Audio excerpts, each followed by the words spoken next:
سیدنا عبداللہ ابن عمر رضی اللہ تعالیٰ عنہ فرماتے ہیں کہ نبی پاک نے پیغام بھیجا سیدہ فاطمہ کو، فرمایا حسن کو بھیجو، میرا ملنے کو دل کر رہا ہے۔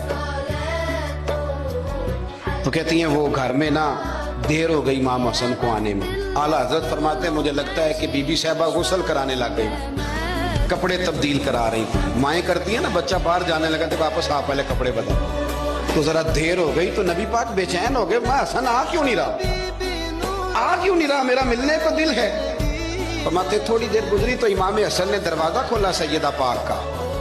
جب دروازہ کھولا تو رسول کریم نے دونوں بازو یوں کھول دی اور نبی پاک گھٹنوں کے بل زمین پر بیٹھ گئے۔ امام حسن بھی جب اندر سے نکلے تو انہوں نے بھی یوں بازو کھولے۔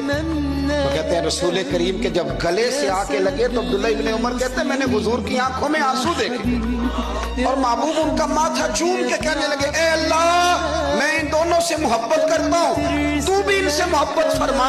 اے اللہ جو میرے حسن حسین سے محبت کرے اس بندے سے بھی محبت فرما۔